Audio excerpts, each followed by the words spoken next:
In this video, we're gonna be talking about the new M3 driver from TaylorMade. Let's go put the wrap. Hit the ball!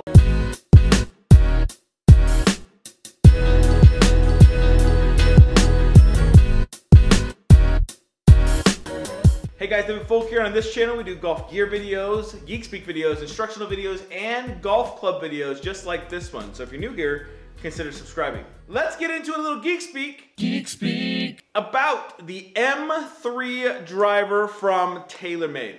The things that we notice first off are going to be the Y channel as opposed to the T track that they did have. The idea is to pull the weight back and off the face or have the ability to adjust that, giving you a little bit more forgiveness and MOI as you pull it all the way back here. They also have their hammerhead technology that you guys can see right here, and they're saying that that's going to increase the coefficient of restitution or core across the face to give you more ball speeds across more of the face. And then of course we're going to get to the most questionable technology that they have, which is going to be the twist face. Whereas the typical bowl and roll is more of a spherical spot right here in the middle, they're making it more of an oblong bulge and roll from low heel to high toe, because that's where they're saying most golfers tend to miss. And the idea is when you hit it on the high toe, it's going to push it out a little bit further instead of hooking around, and the same thing on the low heel except for a slice. So let's get some dry ball data in here to see how it performs. We're gonna hit probably 5 to 7 driver shots just to see how it performs, trying to see if I can work it, trying to see if I can flight the ball with it, seeing how workable it is. This is the 460 version as opposed to the 430 version. So let's get into the review, starting with some typical driver shots, which are going to be draws for me. All right, guys, looking down here at the club, at the M3, it seems to have a little bit higher profile than other drivers that I've reviewed currently. It has this little aerodynamic little ridge right here, which I'm confident isn't going to show up in the numbers that I'm playing. I like the look of it. It's not my favorite look. It's similar to what the Cobra F8 has done, or vice versa. Has more of a grayish as opposed to dark, deep gray or almost black. The carbon fiber looks nice. I like the lipstick around here with the blue. You know, I like the color scheme. I know that some people are not necessarily a huge fan of it, but it looks nice. I am playing a 10.5. As you can see, I also have the weight all the way in the back to trying to help me get the ball up in the air as much as possible, because that's something that I personally struggle with. Let's go ahead and give some shots, see how it performs.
All right, guys, that is 5 typical shots. I'm not quite sure how the numbers looked. I felt like the spin rates were kind of all over the board, a little less consistent than other drivers I've tried. But let's go ahead and hit some fades, see how they turn out.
All right, guys, that is 3 fades. Overall, it is fadeable. It's not my favorite shot, as you guys know. So you can work the ball both directions if you want to. So let's go ahead and see how easy it is to find that 250 number kind of nice little fairway finder.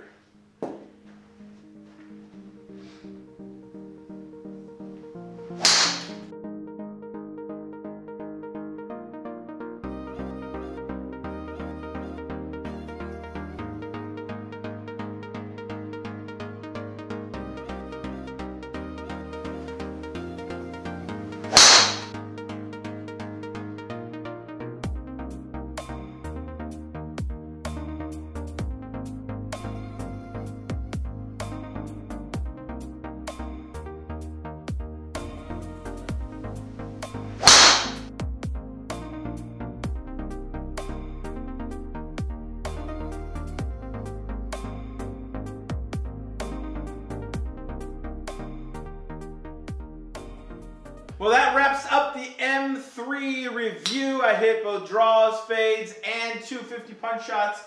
Overall, I think it's going to be kind of a mixed bag with numbers kind of going all over the place. I didn't really feel like there was a lot of consistency with this, but let's go in, take a look at the numbers, and see how it really did, and then we'll wrap up. Let's take a look at some dry ball data with the TaylorMade M3 driver. Starting with the ball speed, you guys can see that the ball speed is going to be an average of 159 on my typical stock drive with a slight draw.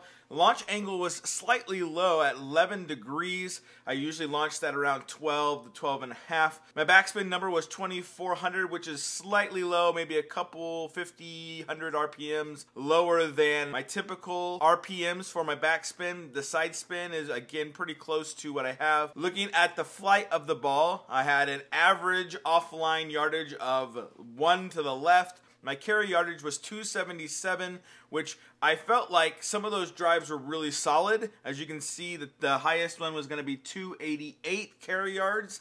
But when I didn't hit it well, you can also see it also caused me some loss of yardage at 264. So that's a pretty big gap between my best shot and a mediocre shot with 20 yards of distance. But again, that's me, not necessarily the club. As we look at the height yardage, 23.5 degrees. Again, that's going to be pretty typical for how high my ball goes. My club head speed was 109, and my PTI score, or my smash factor, was 1.46, which is saying I didn't hit every one of them 100% solid, which you can see in the data that that's the case. Looking at the fades real quick, you can see I had a ball speed of 155, a launch angle of 10 degrees, a backspin typically going to be higher with fades at 3400. I had a 262 carry, almost a 263 yard carry on that one, with an offline of 15 yards to the left. So it is fadeable as well. My ball speed there was 108. And I had a smash factor of 1.44,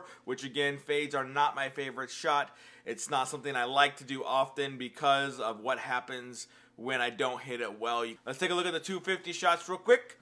Ball speed 135, launch angle is 11. Both are going to be expected because I'm not swinging super hard trying to get it out there, just trying to find the fairway. My offline yardage was -4 degrees, so each one of those found the fairway. I had one that was 19 yards to the left, and that might have found the rough, but I feel like if I was aiming kind of down the middle of the fairway, just trying to find it, it would have been able to hang on and stick in the fairway. My carry yardage was just under 210 yards, and my rollout was right around 240. And looking at the data, I feel like it's a solid performer. It finds the fairway, it hits draws, it's able to hit fades.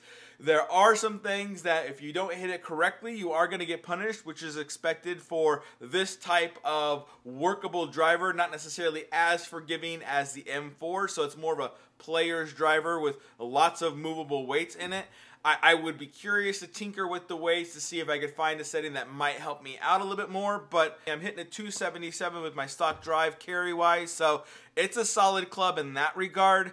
I'm not sure about some of the technology that's going to help you, specifically going to be the twist face. You know, it's only a ½ degree on the toe and on the heel, so I'm not sure how that's going to help you keep the ball more in bounds, especially if you're delivering the club opposite of what they're saying you're doing. If that's what you're doing, this club might actually hinder you a little bit, but either way, I'm not sure what a half a degree can really do for you in your game to help you keep it more in bounds. I think thousands of balls of tests would have to be run to really see an effect on hitting it on the toe or hitting it on the heel to say, yes, it's actually helping, or no, it's actually not. Let me know what you guys think. If you tried it, go ahead and post those comments down below. Do you own it? Let me know why you purchased it, why you guys down there. Share those numbers too. What kind of data are you seeing? Do you feel like you're finding more fairways? Do you have any evidence to support that says this driver is giving me more distance, or I'm losing distance but finding more fairways, or I'm gaining distance and finding more fairways? Post those comments down below. I look forward to hearing from you. And as always, guys, while you're down there, go ahead, hit that subscribe button. Give us a thumbs up because YouTube likes that. Thanks for watching, and we'll chat with you next time.